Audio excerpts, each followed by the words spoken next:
세세뇽 선발이 아닌 페리시치 선발은 악몽이다. 토트넘은 EPL에서 평범한 팀을 양악하는 팀이며 강팀을 만나면 이기지 못하는 팀이다. 토트넘은 첼시에게 공격을 당했고 아스널에게도 공격을 당했다.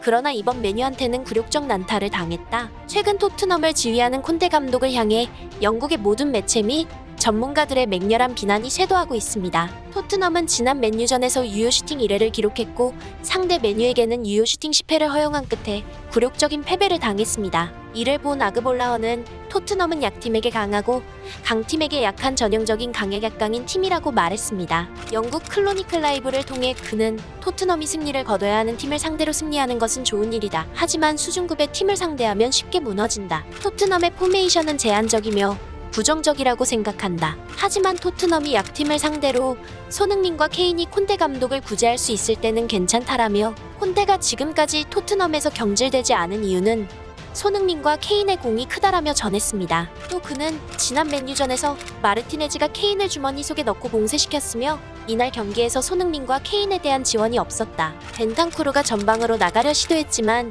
콘테의 전술은 어처구니가 없었다. 손흥민과 케인에게는 유감이다라며 그는 콘테의 느리고 답답한 이탈리아식의 속 터지는 수비적인 전술이 케인과 손흥민의 능력을 봉쇄했다는 뜻을 전했습니다. 아그볼라허의 말처럼 실제로 맨유전에서 토트넘은 수비의 실책과 중원의 역할이 사라지며 답답함을 자아냈습니다. 이날 그나마 토트넘에서 유일하게 잘한 선수는 단연 골키퍼인 요리스를 꼽을 정도로 토트넘의 경기력은 참담했습니다. 이날 맨유전을 관람하던 토트넘 팬들은 콘테 감독님, 오늘은 요리스 선발 전술인가요? 어쨌든 요리스 선방쇼 잘 봤습니다. 토트넘 패스맵 참 기가 막히네요. 페리시치한테 패스만 가면 7번과 10번한테는 절대로 연결이 안 되네요 라며 팬들은 이날 경기에서 토트넘이 2골밖에 먹히지 않은 이유는 요리스의 선방 덕분이었다고 지적했습니다. 영국의 풋볼 런던은 이날 경기에서 요리스는 엄청난 모습을 보이며 팀의 대패를 막았다라며 평점 9점을 부여했고 경기 종료 후 요리스는 깔끔하게 패배를 인정하며 해당 매체에서 요리스와의 인터뷰를 공개했는데 그는 우리는 파이널 서드 지역으로 공을 운반하고 페널티 박스로 공을 찔러주며 키패스까지 이어가야 했다. 하지만 우리는 그러지 못했고 고전했다. 특히 전반전에는 중원에서 공을 허탈하게 자주 뺏겼다. 하지만 상대는 그렇게 여러 기회를 잡았고 단두세 번의 패스로 우리 페널티 박스 안으로 빠르게 침투하며 골망을 갈랐다라며 그는 현재 토트넘의 문제는 페리시치뿐만이 아닌 후방과 중원의 수비력 부재에 있다고 설명했습니다. 실제로 아그볼라허와 요리스의 말처럼 토트넘은 중원에서 맨유에게 여러 번 패스를 뺏겼습니다. 이를 증명하듯 영국의 풋볼 인사이더에서 토트넘의 패스맵을 공개했는데 토트넘의 패스맵은 예상보다 더 심각했습니다. 이날 경기에서 토트넘의 승리 공식이라고 할 수 있는 손흥민과 케인을 향한 제대로 된 패스맵은 형성되지 않았습니다. 이를 본 해당 매체는 손흥민과 케인이 따로 무인도에 갇혀있는 듯 보인다라며 이날 경기의 패배의 요인은 손흥민과 케인에게 패스를 주지 않은 중원의 역할이 크다고 전했습니다. 해당 매체에서 공개한 패스맵을 자세히 보면 페리시치가 상대 공격 진영으로 깊숙이 들어가 있는 모습을 볼 수 있습니다. 하지만 중원 중 최전방에 위치한 페리시치에서 7번의 손흥민과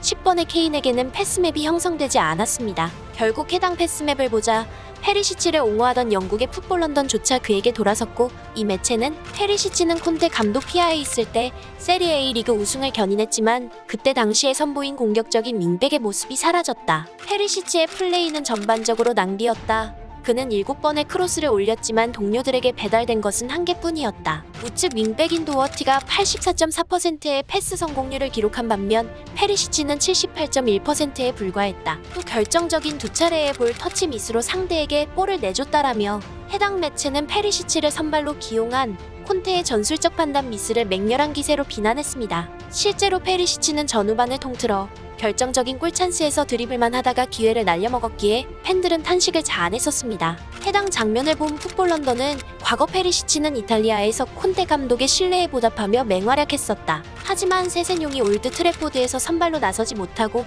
페리시치가 선발로 나선 것은 악몽이었으며 불행한 일이었다라며 토트넘에게 있어서 페리시치 선발은 악몽과도 같은 존재라고 말했습니다. 영국의 BBC 또한 이날 콘테는 야망이 부족했고 페리시치라는 제한적인 전술을 사용하는 것은 방관하는 것과 다름이 없다라며 현재 모든 영국 언론에서 콘테에 대한 맹렬한 비난이 쇄도하고 있는 상황입니다. 그러한 가운데 최근 콘테는 레비 회장과 재계약을 하지 않고 되도 않는 신경전을 벌이고 있으며 심지어 레반도프스키를 바르샤로 떠나보내면서 스트라이커가 강력히 필요한 시점인 바이에른 미넨이 우승 타이틀에 목말라 있는 해리케인을 강력히 원하고 있으며 이미 접촉까지 시도한 상태입니다. 게다가 최근 콘테의 전술적 방관으로 토트넘 홍구장 내에서 안토니오를 외치던 토트넘 현지 팬들은 현재 콘테 아웃을 강력히 외치며 포체티노 감독을 복귀시키라는 항의가 빗발치고 있는 상황입니다. 포체티노 감독은 콘테와는 다르게 과거 선수 영입에 적극적이지 않던 토트넘을 챔스 결승까지 올려놓은 감독입니다.